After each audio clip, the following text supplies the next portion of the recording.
Okay, those of you who are from the greater Cincinnati area might know that we pronounce it on this side of the Mississippi as Uecker, but there is a relationship, distant though it may be, thank God, with Bob Uecker, the baseball player. And do not be afraid that I came to the podium with a packet of paper. There are some of us who actually, if we keep ourselves online by keeping it in front of us, it goes quicker. And as Elizabeth Taylor told her 8th husband, I won't keep you long. You might have to tell some of the younger kids in the crowd what that means. We are very fortunate to have John Husted as the candidate. Remember, his opponent actually ran the campaign against concealed carry, and you don't get a finer a gentleman or a politician, for that matter, in John Husted. I had the pleasure of serving 4 years with him as Speaker of the House, and what he didn't convey to you is the unbelievable political moxie it takes for a sitting House Speaker to lead the charge of a veto against a governor of his own party. That took courage. But John it was a great speaker, a fine senator, and he'll make even a better Secretary of State. Okay, and too bad he's not here, because he was mentioning he never felt safer. Some of you might know I'm a former police officer, and I was going to invite him to the next FOP picnic if he wanted to feel safe. But I'll get to the point here. I was a police officer before I became a public administrator, and then before becoming a legislator. And as a police officer, I had one of the highest case closure rates that Claremont County has ever had. And I say that only because the way I was able to do this was by taking some advice that my father had given me many, many years ago. Dad was a engine mechanic in the Philippines for the Army Air Corps in World War II, and he later went on to be a jet engine test specialist engineer for General Electric in Evendale. And one day they had a open house. We're talking many years ago, folks, that they would actually let somebody, the families into a plant like that. But looking at the complicated jet engine, I said, Dad, how in the world do you, when you find a problem, how do you ever fix something that's this complicated? And he said, you break things down into their smallest parts, and then it becomes easy. And I've used that in almost all that I have done in my life, the different careers I've had.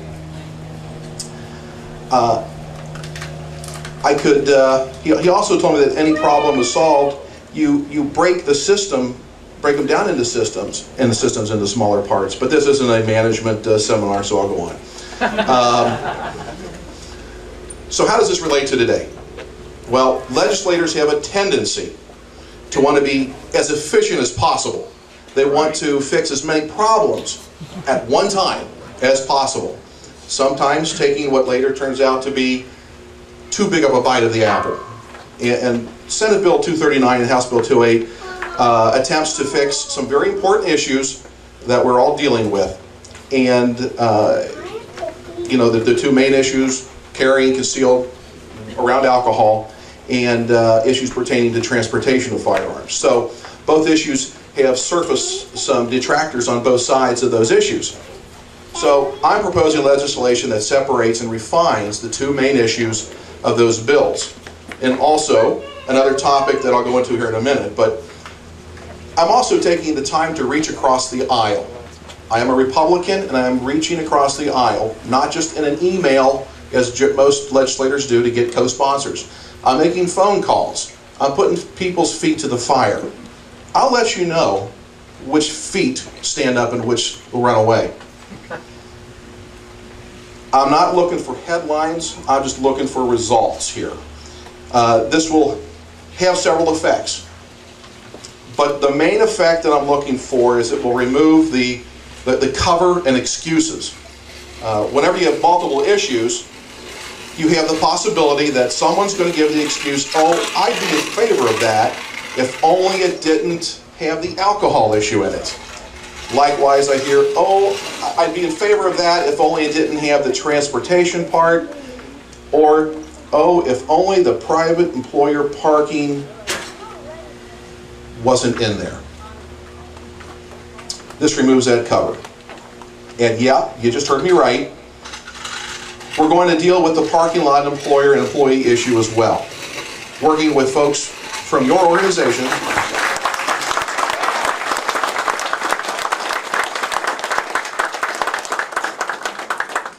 I want to thank Jeff Garbus and Dave Milthauer and all the others in your organization who have chimed in, helping to refine and to bring this bill to fruition.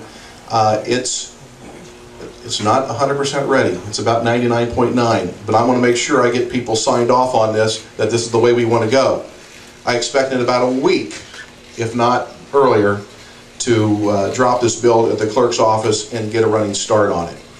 Let me just read you briefly, because I know it's getting rainy here, and apparently my dad didn't give me the advice not to stand underneath a tree when it's raining. Let me read you the title of the bill is to amend section blah blah blah to permit a concealed carry licensee who is an employee of a private employer to store the employee's handgun in a locked motor vehicle parked on premises owned and leased by the employer. That's it in a nutshell, and why not? Yeah.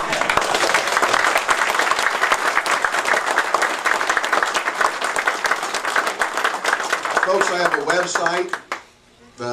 www.joeuecker.com. That's where my email is. Please send me a comment if you've got any. You know, when I put this up on the internet, when it's dropped in a couple days, I want you to take a look at it, comment on it, let me know what you think about it, and then be ready for the request to start contacting your senators, your representatives, and even the governor.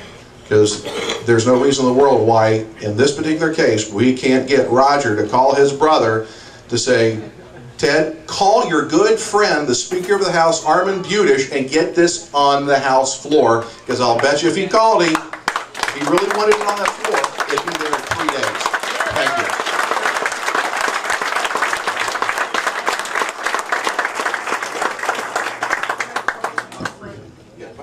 Did you say store, or did you say store loaded, or any kind of specifics to that? Because if you just say store, you're going to say, well, we insist you unload it, put the ammo in a different car, you stick the gun under the hood.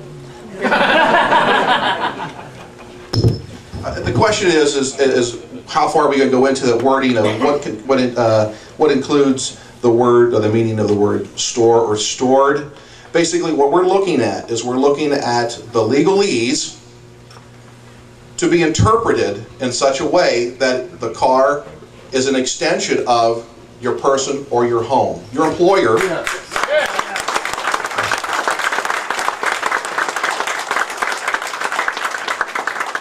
Your employer, and again, I'm from the party that champions personal property rights, the rights of private property owners.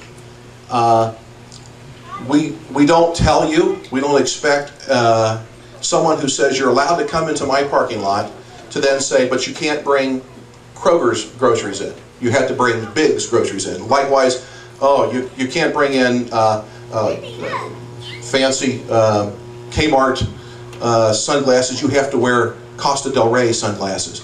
No, it's in my car, it's my castle, stay out. Let's keep the government out of our cars.